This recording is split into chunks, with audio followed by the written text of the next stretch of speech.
Tamil மேட்ரிமோனிக்கு thanks சொல்லணும். எனக்கும் தான் தேங்க்ஸ் சொல்லணும். 26 வருஷத்துக்கு முன்னாடி இதே தமிழ் மேட்ரிமோனி மூலமா தான் இவ அம்மாக்கும் கல்யாணம் பண்ணேன். கல்யாணம்னாலே தமிழ் மேட்ரிமோனி தான்.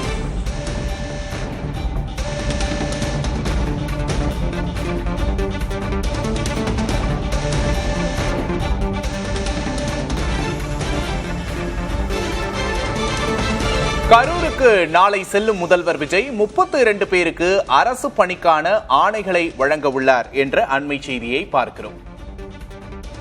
நாளை கரூருக்கு முதல்வர் விஜய் செல்கிறார். கரூர் துயரத்தில் பாதிக்கப்பட்ட 32 குடும்பங்களைச் சேர்ந்தவர்களுக்கு அரசு பணிக்கான ஆணைகளை வழங்க இருக்கிறார் முதல்வர் விஜய்.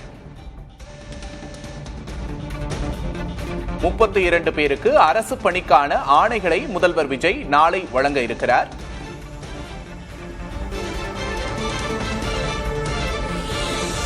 தற்போதைய அண்மை செய்தியை பார்க்கிறோம்.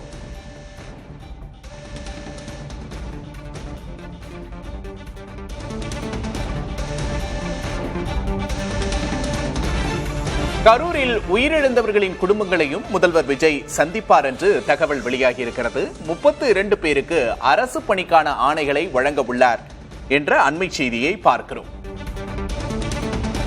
இதற்கு எதிராக பல்வேறு விமர்சனங்களும் எழுந்திருக்கின்றன. நீதிமன்றத்தில் இது தொடர்பாக வழக்கும் தொடுக்கப்பட்டிருக்கிறது. இதற்கிடையில் நாளை 32 பேருக்கு அரசு பணிக்கான ஆணைகளை முதல்வர் விஜய் வழங்க உள்ளார்.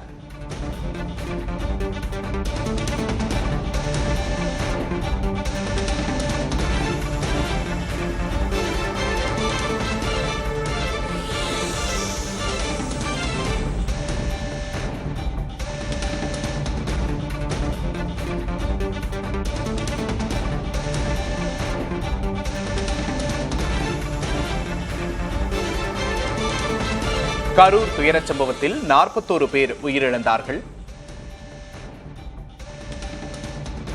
32 பேருக்கு அரசு பணி ஆணைகளை நாளை முதல்வர் விஜய் வழங்க இருக்கிறார் என்ற அண்மை செய்தியை பார்க்கிறோம்.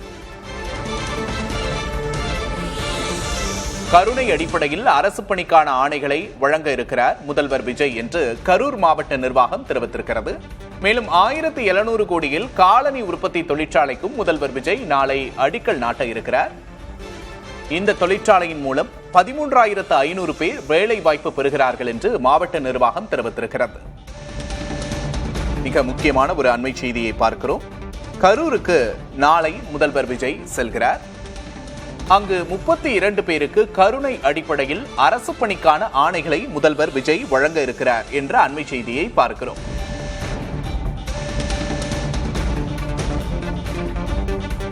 கரூர் துயரத்தால் பாதிக்கப்பட்ட குடும்பங்களைச் சேர்ந்த 32 பேருக்கு அரசு பணிக்கான ஆணைகளை வழங்குகிறார் என்ற அண்மை செய்தியை பார்க்கிறோம்.